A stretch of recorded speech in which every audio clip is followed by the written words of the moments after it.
Significant and prophetic title. The word discussion put me in mind of my promise to explain the story of my getting the title of Hematpan, and now I begin to relate the same. I was in close friendly terms with Kaka Sahib Dixit and Nana Sahib Chandorkar. They pressed me to go to Sirdi and have Baba's darshan, and I promised them to do so. But something in the meanwhile turned up which prevented me from going to Sirdi. The son of a friend of mine at Lonavala fell ill. My friend tried all possible means, physical and spiritual, but the fever would not abate. At length he got his guru to sit by the bedside of his son, but this too was of no avail.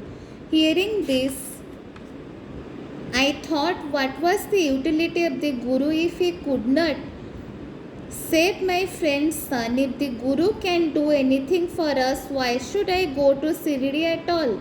Thinking this way, I postponed my Sirdi trip, but the inevitable must happen. And it happened in my case as follows. Mr. Nana Sahib Chandorkar, who was a divisional officer, was going on tour to Basin. From Thana he came to Dadar and was waiting for a train bound for Basin. Meanwhile, a Bandra local turned up. He sat in it and came to Bandra and sent for me and took me to a task for putting up my Sirdi trip.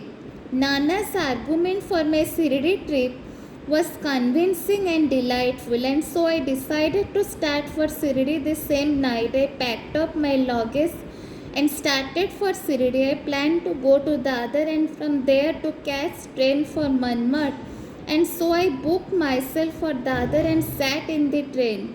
While the train was to start, a Mohammedan came hastily to my compartment and, seeing all my paraphernalia, asked me where I was bound to.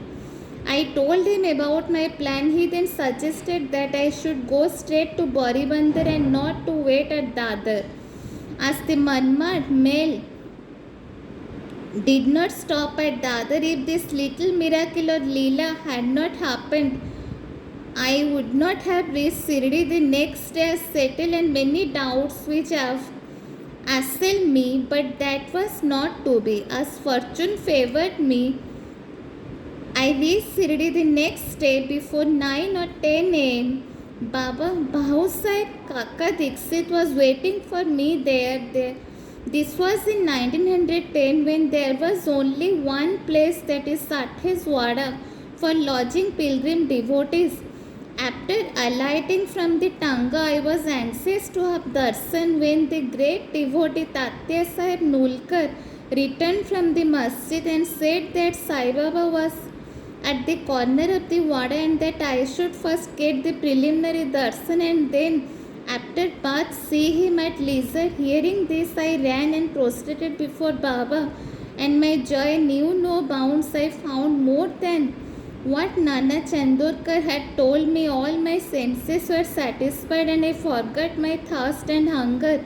The moment I touched Sai Baba's feet, I began a new lease of life.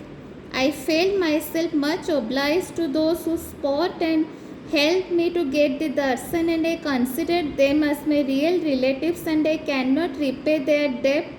I only remembered them and prostrated mentally before them. The peculiarity of Sai Baba's darshan, as I found it, is that by his darshan our thoughts that change the force of previous actions is abated, and gradually non-attachment or dispersion towards worldly objects grows up. It is by the merit of actions in many past births that such darshan is got, and if only you see Sai Baba, all the world assumes the form of Sai Baba. Thank you. Jai Sai Ram.